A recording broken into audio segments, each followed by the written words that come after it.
Hello and welcome back to the Finding Your Feet podcast, a podcast show dedicated to helping you get close to your true authentic self by helping you find your feet in life. Welcome back to the show, everyone. Welcome to the very first episode of our brand new series, Find Your Feet, Ask Grace and Abby, where you send in your questions and we answer them on the podcast and try and give you our best bits of advice.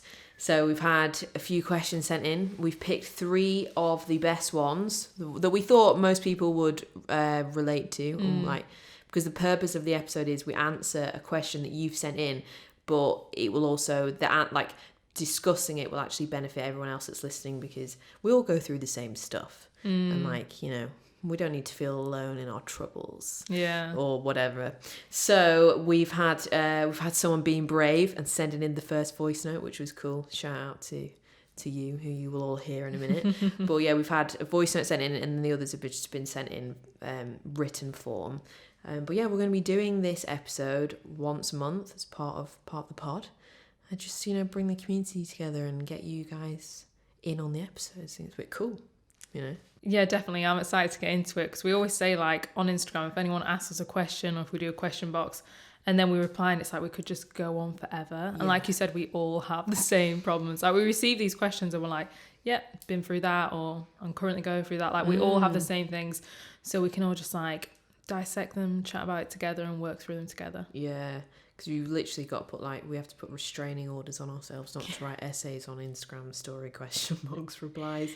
But we've got so much to say, so we're gonna talk about it today. But before we do jump into this episode, we just have a quick word from our sponsor, who are BetterHelp. BetterHelp are a professional online counselling service who can set you up with your own therapist in under 2 days. So wherever you are listening to this podcast right now, wherever you are in the world, you can access BetterHelp's online therapy service. But it's all done online through an app or on their website. You can get the professional support from a licensed counsellor from the comfort of your own home.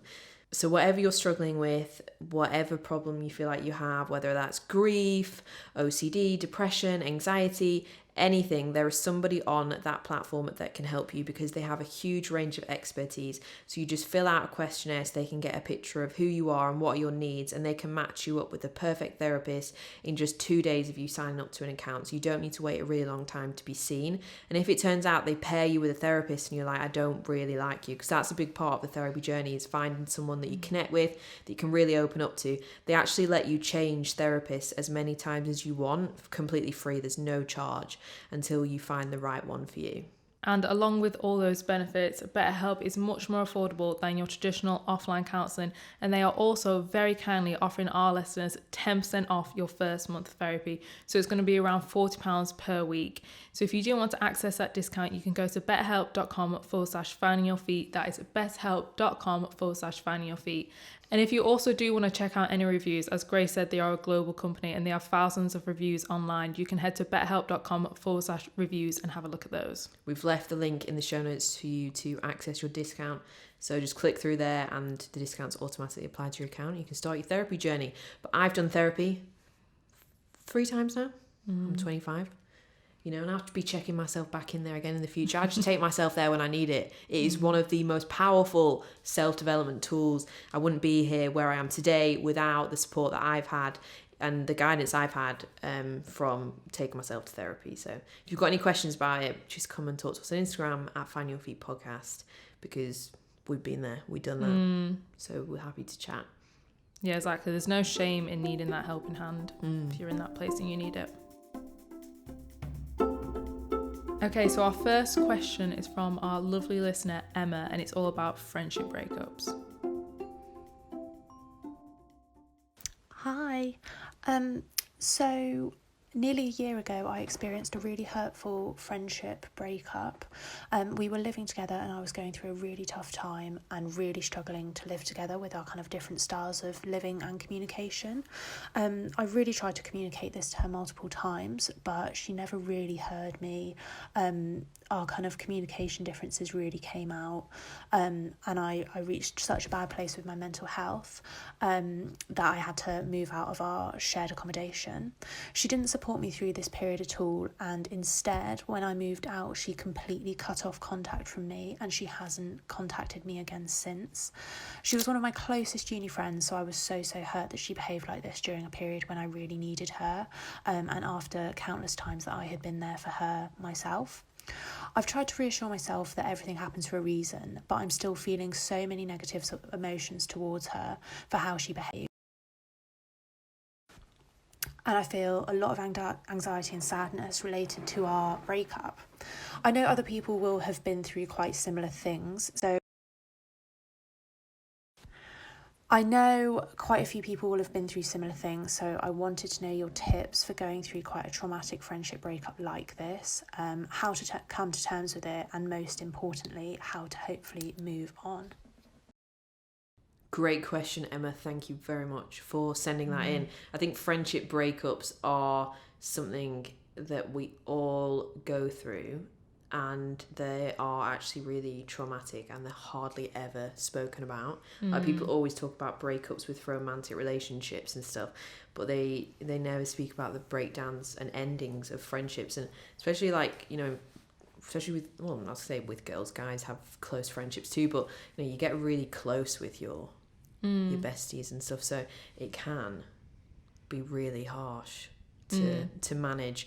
So I think, well, I'm glad we get to talk about this, because I think a lot of people will have had to deal with this before. I mean, I've had so many friendship breakups. I've dumped a lot of peeps. Well, and maybe they've done me. Like just like endings of friendships. I've done a lot of them, so. It's funny, I can't really think of any really that I've had. Oh, really? I've distanced myself from people and like drifted, but I can't actually think. And I don't mean that means anything. If anything, I don't know. I just can't think of any time that I've had quite an abrupt ending. But I've had times when I've fallen out with a friend or something, and that's never nice. But I think definitely, like, from even hearing that voice note, like, you can hear like the pain that's caused for Emma, which is upsetting. And like you said, I think you have to kind of like validate friendship breakups the same way you would a romantic breakup. And if anything, even more, because sometimes with like a best friend, especially like for that example, like they thought they were best friends, they thought it was gonna like last forever. Like, as in relationships, I think you always have that part of you that maybe is like, you want it to last forever, but you've always got that little part of you like, oh, breakups do come. Whereas with a friendship, you don't really have that. I feel like you have a bestie, like you don't anticipate that that's going to happen. So I think if anything, it can actually be worse sometimes, and I think you do have to go through that same process of literally grieving the person that was in your life, because they're not in your life anymore. And just because it's just the end of a friendship and it might have ended badly, it doesn't mean that the person that you thought was going to be there and support you isn't there anymore. So it is like losing someone. You have to grieve them. Yeah, it leaves a little hole in your life, and it's like, because as well, if say you have a friendship breakup with one friend, then that might actually knock on to you having to exit an entire friendship group. Like, say if some people start to side, or things are just awkward and you're not then able to hang out with the group because that other person is in the group, whatever. So it can actually even if it's just one person, it can completely shift your social circles and like your social what's the word, like habits and like routines of what you usually do. So it can really be quite stressful and like make you quite anxious, because it can really sort of change how you live and your routine, and like it make you feel very unsettled. But obviously what you were saying in there sounds like there's been quite a bit of betrayal, because Emma feels like she was going through a tough time and her friend wasn't there for her, but Emma was always there for this girl when she was going through harsh times. So it's not only that when they were living together the communication started to break down, they started to not get on, it's also that sort of that heartbreak of, oh, you weren't there, you know, and that hurts.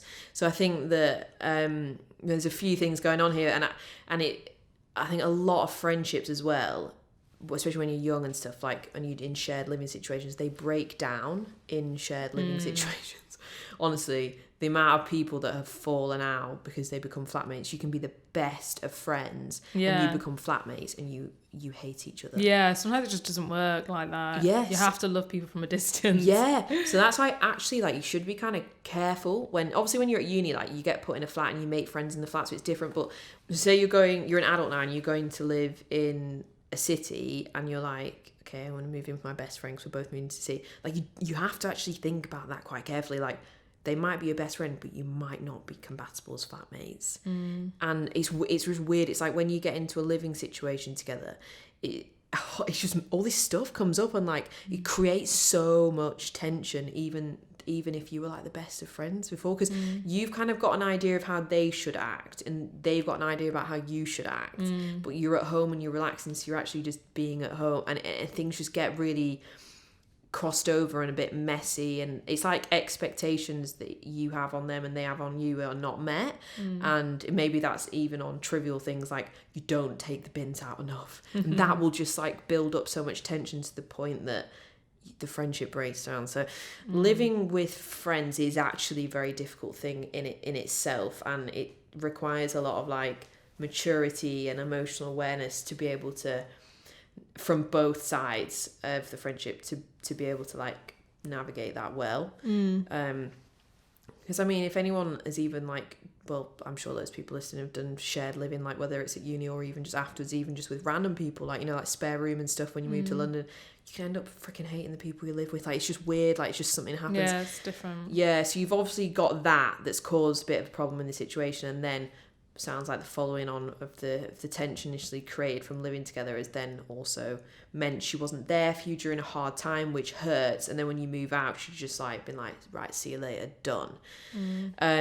So I think what's the most important thing to do with situations like this, because I have had friendships as well end over living situations, so I've been there, and I think what's really important is that it's just like, it's done, you've moved on, they've hurt you, the friendship's like burnt, and for you to release yourself of the tension of that situation, you actually have to forgive them.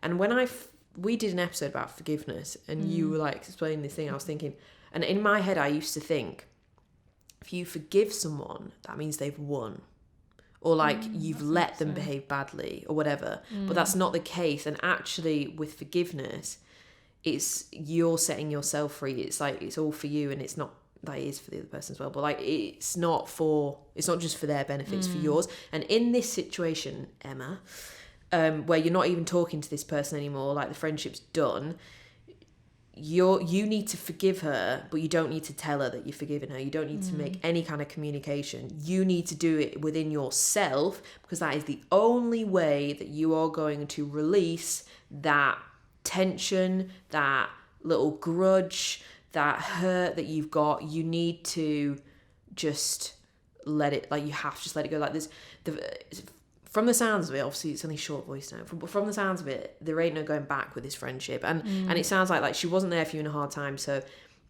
she's probably not really like a good quality friend, because your friends are there for you in a hard time. Like, they wouldn't live with you and watch you going through shit and not help you. Like, do you know what I mean? Like, I think some people are in your life for a season, for a reason, or for a lifetime, and obviously this doesn't sound like a lifetime friendship. So you need to forgive her, but not tell her about it, because there's no need to open up communication. You need to do it within yourself so that you can release like that like weight that's on your heart from this like the trauma of this friendship breakup. You really need to let that go so that you can be free of this, and release that like sort of bitterness that you'll feel. I'm not saying you're a bad person for feeling bitter, like that's the natural like reaction to anything like this, but it gets to a point where that like grudge and that like hurt that you're holding on to is doing more harm to you than is worth now. So yeah, it's time to let go, set yourself free. Yeah, no, I totally agree. But like, I just want to say as well that obviously everything we're speaking about today as well is like our advice. Do you know what I mean? We didn't really mention that, but like some people listening might be like, well, I wouldn't approach that like that, or I would, or whatever. But like, this is our advice from our experience. But no, I totally agree with you with what you say, in the sense of like, you can almost tell that you're like quite upset and holding on to that. And like you said, the only way to actually set yourself free is to forgive her. And I think as well, even though it's like obvious that she hurt you and she didn't live up to your expectations, that has caused pain within you. But as like Mo Gaudat was said, we can choose whether we want to suffer. So even though it's caused pain within you, you can decide whether the suffering carries on. So even though it may hurt, even though she didn't live up to her expectations, you can decide in the moment to start the process of forgiving her and moving on, as Grace said. And as well, just grieving that process of the fact that she wasn't who you thought she was, or the friendship wasn't what you thought you were going to get from it. And I think as well, just to remember, even though it's like quite a hard piece of advice to like digest, and I try and remind myself of this all the time, that people will not always treat you how you expect them to treat you, or how you would treat them. Like, people go around saying that a lot, like, I wouldn't do that to you, but it's actually like quite like an empty statement, because you can't expect people to treat you how you would treat them. Like, she might have different values and you just didn't see that yet. But if that's what you value in a friendship, then you can just go on to find more friendships like that. And if anything, that's probably done you a favor, that falling away. But obviously in the moment it feels so horrible and it feels like you've been betrayed, and it does really hurt. So I would say definitely like journal it out, like say I feel so hurt. I think, Emma, you need to write a letter to her Yeah, that you don't send, because with anyone that really has hurt me before, I write them a letter, and it's not a letter I send. I normally either keep it in my journal or I burn it, because I don't have any need to reread it, and really to like feel that you are properly releasing it. Like, burning it's a good thing, but obviously you don't need to do that, and also do carefully, don't set your house on fire. But I think you need to write a letter to her and just spill it all out. But you don't send the letter. She doesn't need to get it. Yeah, that's just to get your really feelings healing out. Yeah. But yeah, that's all around then. Get journaling, grieve the process. Don't be mad at yourself for feeling upset. It's totally valid. You're upset and you're hurt. But just work on the process of letting that go for your benefit. It doesn't really matter what she's doing now, but we're trying to think of it in the way that how can you feel at peace again and make peace with the situation. Yeah, and maybe like in terms of, again, a few more like practical tips. If you've got like each other on social media or whatever, like just unfollow or block. Bless and block. Like, just not because you want to be like spicy with them and like want them to see that you blocked them, but more just for your peace of mind to like move on, because out of sight, out of mind. So maybe do that if you feel that is maybe would help you. And also just, I feel like you won't get to this point until a little bit later down the line, once the resentment has passed and you've started to like go on that sort of forgiveness process, that you can feel better in yourself. I think you only get to this point later down the line, and you might think, shut up when I'm saying this now, but everyone, even the people that do like the worst things to us and like really hurt us, are always just like pain inflicted on other people. It's coming from pain within themselves. So it's not always that they're like necessarily trying to, do you know what, I want to ruin this person's life, I want to really cause them pain. But pain that within yourself that doesn't get like healed, doesn't get transformed, it gets transmuted and pushed out onto other people, the things or the situations, just from people interacting with you. So obviously the way you were hurt, she was like your closest friend at uni, and then all of a sudden she's not there for you in a really tough time with your own mental health. You have to think as well, I know obviously you were going through a hard time as well, but sometimes, and this is actually one of the harsh realities of being an adult, is that other people have things going on as well. So when you're in the pits, they actually might secretly be in the pits as well. So it's sometimes hard to expect them to fully be there, because they might have their own stuff going on as well that you don't know about. And that's that level of like finding your feet and like growing through life to learn that. Because when we're younger, we have parents, and it's like, oh, if I'm in the shit, mum is going to be there to support me, because that's what mums do and that's what dads do. Like, that's the parent-child role. Whereas when you're going out into your adult relationships, it stops being that way. It doesn't mean that people aren't there for you, but it means that you've got to think about that as well. That's like maybe consider that. It might not be that she really wanted to hurt you. It might have been that maybe she had something going on with herself that meant she couldn't show up as a good friend for you in that moment. But, you know, like I said, that doesn't mean you have to be friends with her again or go back there. It just means just knowing that you can just, you know what, release this. Forgiveness is what it is, and I want to move on now and let this resentment go. So, yeah. Yeah, I hope that helped. I feel like it was a very nice, thorough answer. Come and chat to us and let us know what you thought. Yeah, let us know how your journey of forgiveness goes. But thank you very much for sending in the voice note. Appreciate the voice note because it's cool. Cause yeah, really good question. Into the podcast. Yeah, great question. So thanks so much, Emma. Yeah, I really hope that answer helped you. Okay, and our next question is a written question from Becky. And she asked, what do you girls think of women carrying the burden of contraception and lads refusing to wear condoms? Which is a very important topic. I'm very glad you asked this question, Becky. Yeah, sex ed time. No, I'm joking. It's not sex ed. Yeah, this is a. It's a deep question, actually. Yeah, big time. Because it is a bit weird how girls, the ones that have to take the pill, inject loads of like funky hormones in that can make you depressed, anxious. All sorts of things, or put in like get injections, or put a coil up your, you know, or put a rod in your arm, like all these things. What are the boys doing? Let me know, because I'm not sure.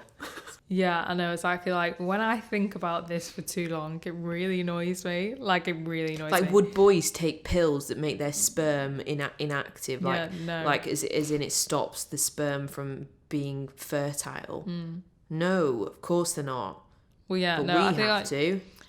The majority wouldn't. I mean, there might be the odd guy out there that would be very happy to. If there's any blokes listening, would you do that? Will you let us know? Yeah, it's really funny how, I mean, I've noticed definitely in anyone I've spoke to, any like male, how they're very like, no, like what the hell? Like as if it's like almost ridiculous to even ask. Yeah, as women, especially like when we're growing up and like coming into our years where we are losing our virginity and becoming sexually active, how it's just like so normal. It's not even questioned. It's like birth control. You need to be on birth control. Yeah. And how it's Bang just you expected. On the pill, like. And I was listening to something the other day, and I don't know too much about like contraceptive and stuff. That's why I want to learn more about like the harmful effects and stuff. So I don't know much on that, but I was listening to a podcast and they were saying how there is actually a male contraceptive that has been developed for years and years and years, and it has no side effects whatsoever. Yeah, so like all the males in England, if they wanted, could go around, take this. What is it, like a pill? Yeah, I think it's a pill, and it's got no side effects. I mean, I'd have to research it a bit.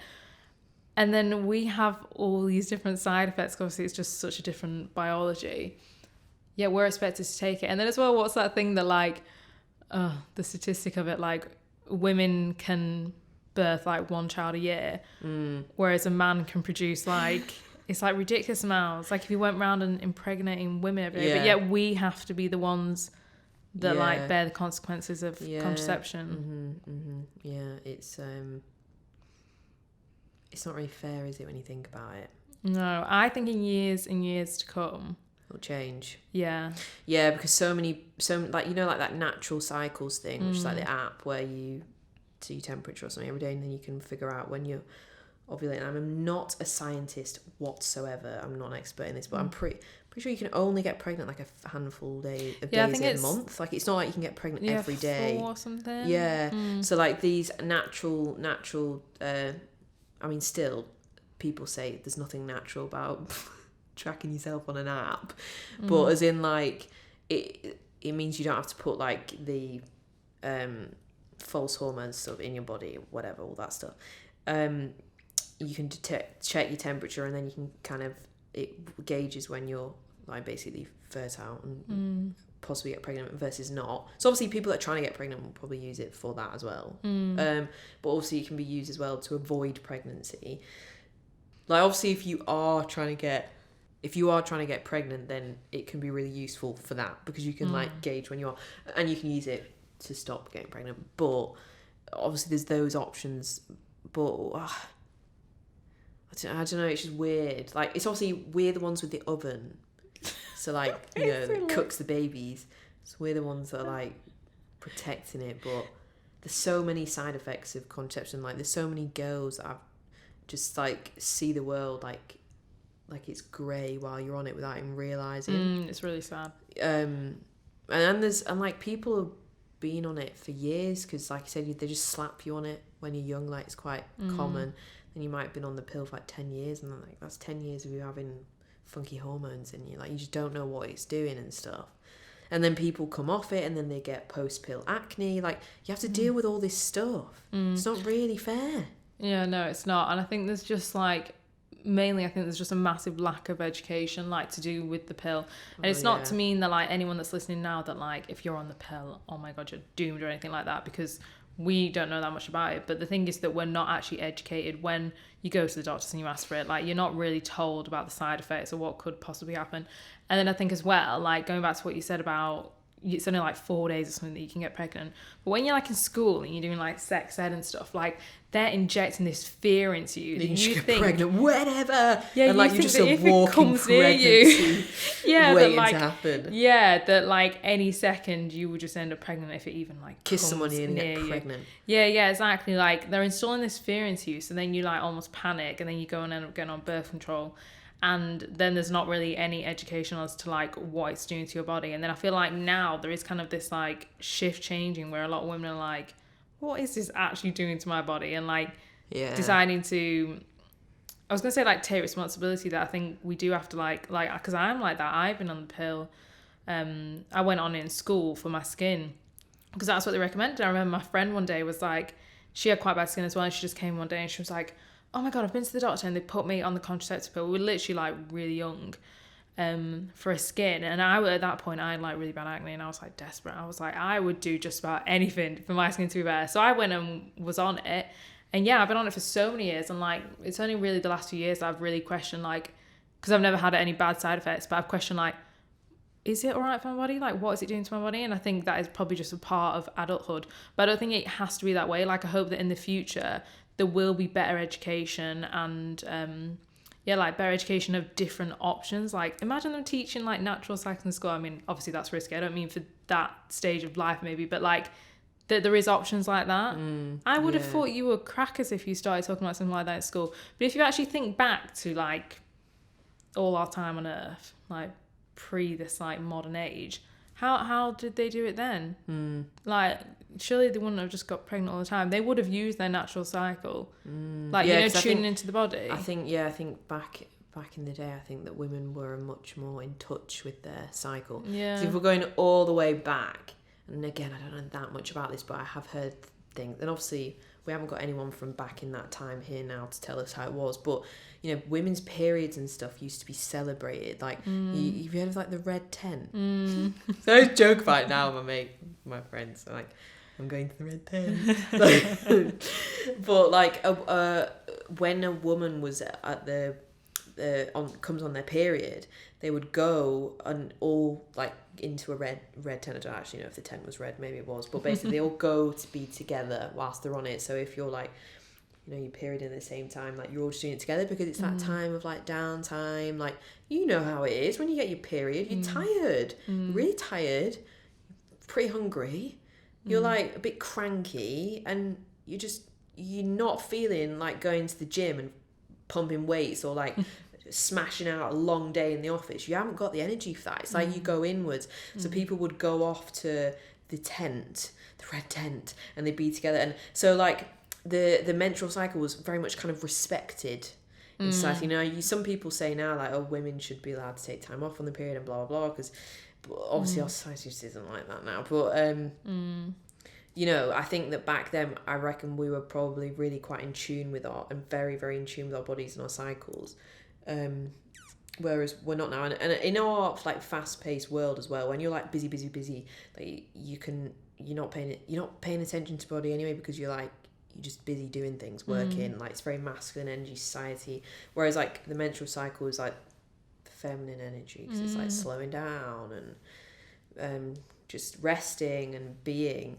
So you can easily not even really know when your period's coming, or do you know what I mean, just be really out of touch with the sync of it in the way our world is now, like it's so common. So I reckon back then what they did was they just knew everything that was going on, like, because education about like women's anatomy and everything started to get taken out of educational books in not that long ago, but there used to be loads of it, so it meant that then we went I think it was when the patriarchy was formed, so then we went through, they got rid of it all, so then now all the educational books talked about things to do with men, but women's health and stuff like that was not written up about. But it's not that it never has been, it has been before, but it got taken out.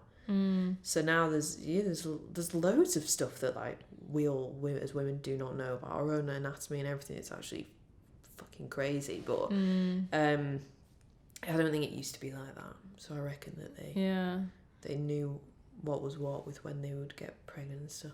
Yeah, no, it's really interesting. I love hearing stuff about stuff like that. Like, as well, it makes sense when people say like, why do you think your periods sink? Because that's like very like ancient to us, of our periods sinking, because we used to all be together in the red tent. Yeah, exactly. Like, people don't, like, they dismiss like our like really intuitive side and stuff, but then you think, well, how does that happen? Because I know when I used to live with my friends, and like our periods would be really different, and then they would like literally sync together, and I'd be like, it'd blow my mind. But no, I love learning stuff about that. But I think the second part of the question there, boys refusing to wear condoms, this is a problem. Yeah. Yes, it is. Yeah, I mean, this is a huge thing of like guys refusing to wear condoms, and I think it's become so normalized that like they think it's the complete norm. I think they actually dismiss it and have a total lack of, well, not everyone, like we are really generalizing, but like have quite a lack of respect. Yeah, it's very common. And then you almost want to give them an absolute reality check and a slap around the face, because at this point when they refuse to wear that condom, it's not like it's just like, oh, I just don't want to wear a condom. It's like, hold on a minute. It's like those years and years of like us always taking the burden, especially of the contraception. And like the condoms stop you getting pregnant, and they also protect you against most STIs. Not all like some STIs are like bit skin contact. We're not going to get into all the STIs on here. It's a sex ed class. But some of them are skin contact. I mean, it's important to know. We've got to be educated. Got to keep ourselves safe. And then, like, most of them, though, are you pass through, you know, unprotected sex. So, not only are they, when they are refusing to put one on because it doesn't feel as good. Oh no, sorry, what? Doesn't feel as good for you to have a little tiny little thing around your knob. But for me, it's okay. Like, I might accidentally get pregnant if you're not on contraception. Or two, you might give me an STI that you do not know you have. Like, because, you know, it depends how regularly people get tested. Like, you don't always know. There's a risk, you know, there's risks out there, guys. And you got to protect your ovens. You got like, and I think as girls, like, this is the thing, like, I think the mentality of it and how you feel, like, well, for me anyway, you feel kind of protective of your body, because you're down there. Obviously not everyone has like the ability to, like, not everyone is fertile, like, you know, some women have fertility issues, and, you know, that is very difficult thing in itself to deal with. But as in most of us, we are able to create new life, create babies, and intuitively your body knows that. And so, like, you want to protect your oven, your little cooker. So, like, getting potential diseases, or even getting pregnant from someone you don't want to get pregnant with because they don't want to put a condom on, is not okay. Like, it's really disempowering, do you know what I mean? And what also kills me is when they say, yeah, my penis is too big for condoms. Like, do you know, there's a video went viral on Instagram on this, like, it was like on a feminist Instagram page. It's got like millions of followers on it, and it's this woman, she gets a condom out, and she puts a whole foot in it, and the whole bottom of her leg, like, so up to her knee, right. The condom covers it, and it wasn't like an extra large condom, it was just normal, like normal, you know, in different sizes and stuff, and it covered her whole leg, and it's like, don't let any guy tell you that they're too big. So I'm sorry, unless your penis is the size of my fucking leg, you're chatting out your arse. Like, they can. So if anyone says that to you, do not believe them. They're trying absolute bollocks. And I think that so many girls can get into situations where, you know, you getting down to funky business, and then you're like, you know, or maybe you're even drunk. Like, how many times do you, like, even if you've gone on a date, you have a I'm not saying like you take everyone home from a night out or whatever, but even like when you're seeing someone, like, you might have been out for a few wines or whatever, do you know, stuff like that. Sometimes alcohol's involved, and then you're getting down dirty, and then you're like, sorry, down to business, and then it's time for you know, and then you might have had a few drinks, and you're like, oh, okay, fine, whatever, and like, because you're like logical thinking is gone, and also sometimes when you're in the moment as well, you're like, oh, fuck it, but actually, like, it's not really worth the risk. And like, as in the and like this kind of culture of this of like, oh no, it doesn't feel good, I hate wearing condoms, not doing it, no way am I doing it. It's not good. Like, it needs to change. It's very disempowering for girls, and just because especially if, like, you know, say like you really like the guy or whatever, or you feel kind of insecure in yourself or whatever, you're already kind of putting them on like a bit of a pedestal or whatever, like, and putting yourselves on, you're like, say you're going through a stage where your self-love isn't that high, or like your self-esteem isn't that high. Like, we all go through periods of our lives where our self-esteem's up and down. We're not always thriving, confident people, and our choices we make, like, reflect that. So sometimes, like, you'll let those kind of boundaries slip because, you know, actually having that intimate moment with someone gives you that validation. So you're like, okay, fine. So you disregard your health in that moment, but you shouldn't have to disregard your health. Do you know what I mean? Like, the culture of it needs to change. So boys refusing to wear condoms, not okay. We're not okay with it. I mean, we've got a lot of girls that listen to this, and a lot of young girls that listen to this. So if you're in those situations, like, you can say no. You can say, okay, if you're not going to put one on, then we're not going to do this. There ain't no parties going on here if we aren't being safe. And that is absolutely fine. And stand your ground and, like, stand your boundaries and protect yourself. Because at the end of the day, like, if you get something, you've got people that's got to deal with that. And just don't. Like, it's your body, you know, and you deserve, as a freaking basic, like, the bare minimum is for the person you're being intimate with to respect your body and your health. So if they aren't doing that, see you later, bro. Bin them off, mate. Yeah, exactly. Yeah, fab advice. It is just really like a lack of consideration if they're not willing to wear a condom. It's just a lack of respect and consideration if that is your wish. I think, yeah, just remembering your own boundaries and to always communicate it. Like, if you're a bit worried about the condom situation, communicate your boundaries quite early. And if anything, it's like quite attractive and assertive that you can. And if that scares them and they think, oh, I don't want to wear a condom, then exactly, bin them. Because you will find a very mature, loyal man that will either wear the condom or negotiate something. Yeah. So, like, I mean, you need someone to be open and negotiate. I just think, like, you know, sex is a very vulnerable thing. There's a lot of emotions involved, and you deserve to be sharing those moments with someone that, like, has a respect for you and respects your wishes. So, but it's your responsibility to voice those wishes as well. Like, so don't just, like, just like, oh, okay, like that. Like, do you know what I mean? Like, just not even say anything. Like, you're allowed to use your voice and say something. Yeah, it's always, sometimes it's hard, like, when you're, like, there they're and you're weird like, one, because you don't really know when to say it. Yeah, this is what I mean. So it's like, it's a toughie.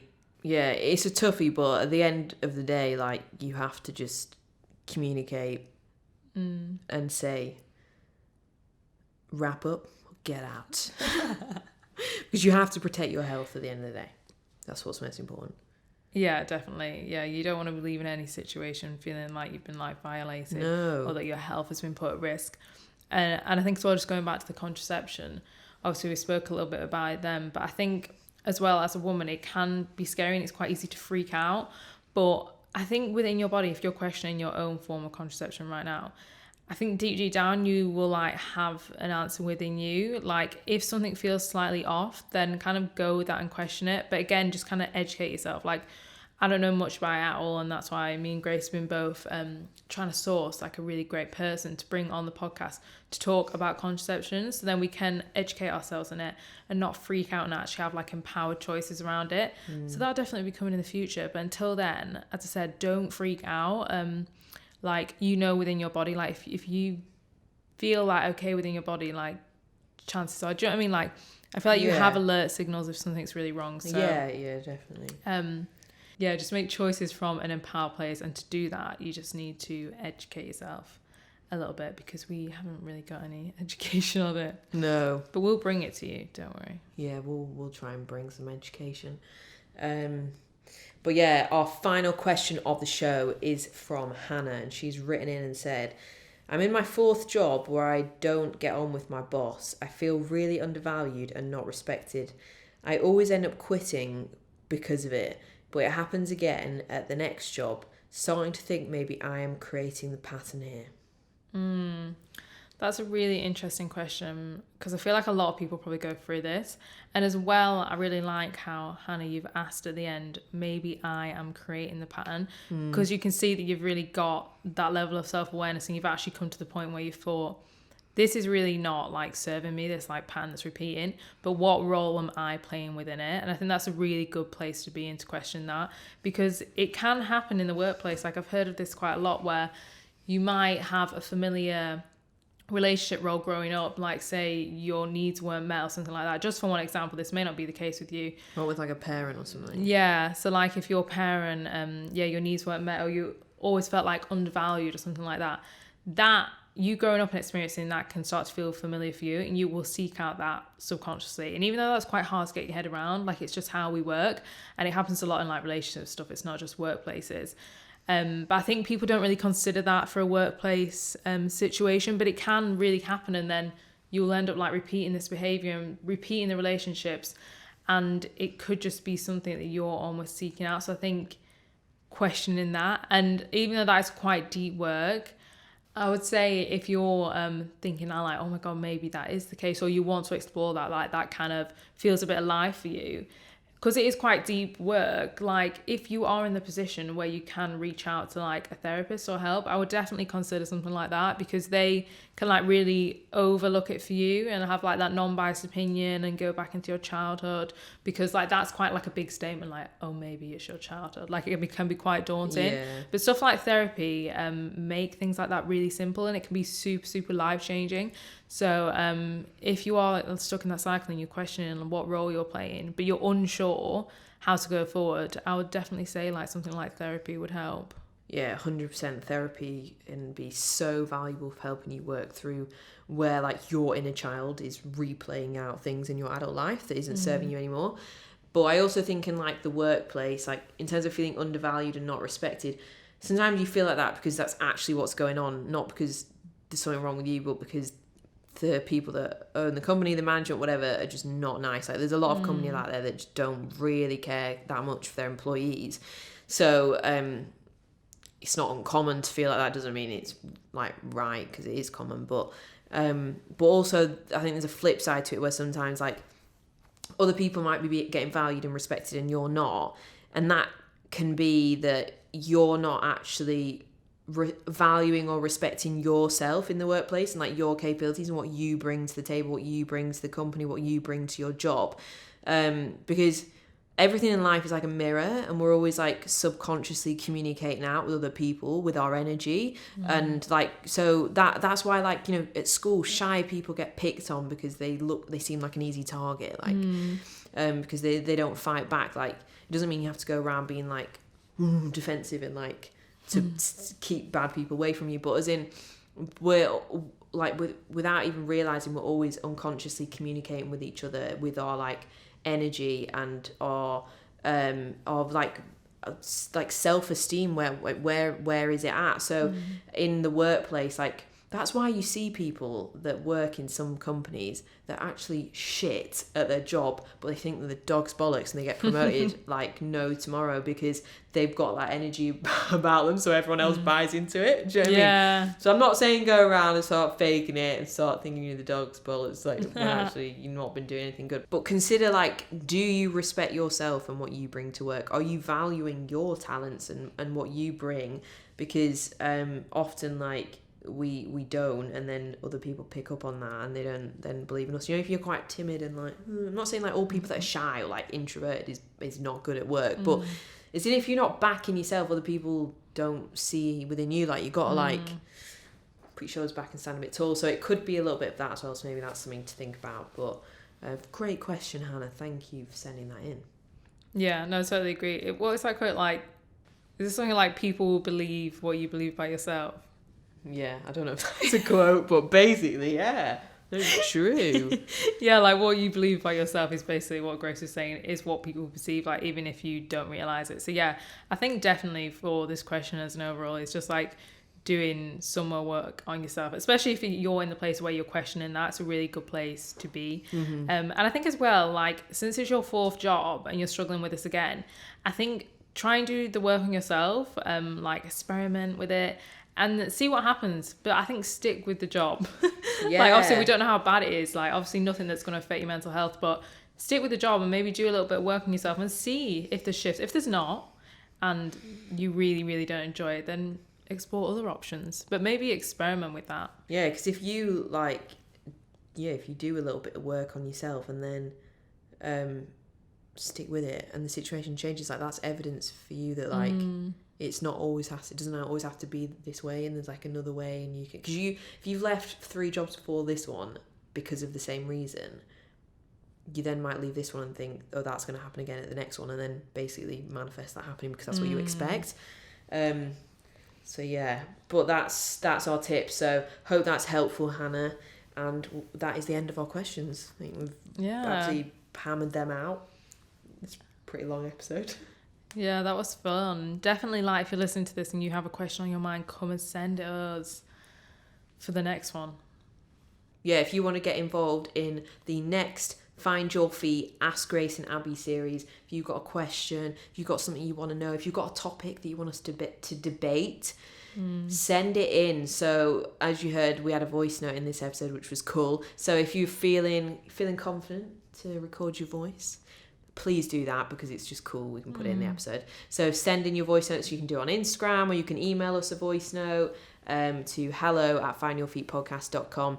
But if you don't want to do a voice note, just type it and we'll read it out. If you want to remain anonymous, that's completely fine. Just state in the message and we will not share your name. But yeah, fun new series. Yeah, I enjoyed it. And guys, big announcement, one of our best loved workshops is back. It's the New Year workshop, which I think is just the perfect time for a workshop. New Year, New You. Exactly. You've got to ride on that energy. Yeah. So this workshop is called Invest in Your Dreams, and that is exactly what you're going to do. So it's on the 16th of Jan for 2 hours on Zoom at 6 p.m. until 8 p.m. And we are going to inject you with everything you need to up-level your life ready for 2022. Yeah, it's going to be fun. We're going to do productivity hacks, setting goals, setting your moonshot, identifying your why, like empowering you to like really take action on your goals, so that 2022 can be the year where you're like, shit, I actually made things happen. I actually made some moves. I didn't just write at the start of the year and forgot about it by March. I made it happen. Invest in yourself. So invest in the 2022 version of you. Come and join us. The link. What? It's like rhymed. a tagline. Invest in the 2022 new version of you. There you go. Rhymes. Look at that. Yeah, come and join us. The tickets are in the show notes. They're on our website. We just put the link in the show notes. Findyourfeetpodcast.com. Come and grab your ticket and join us. It's going to be fun. Yeah, I can't wait. I really love getting on that New Year hype. It's the time of the year where I feel most inspired, and we're going to inject that all into you. It's going to be a really fun evening. But that's all for now. We will see you in the next episode next Wednesday. Got an exciting guest coming on, so look out for that. And thank you for joining us. Follow us on Instagram at Find Your Feet Podcast if you don't already. Get involved and send us your questions in for the next Find Your Feet series. But peace out and take care of yourself. Be safe. Wrap up. I was going to say wear a condom. Bye. Bye.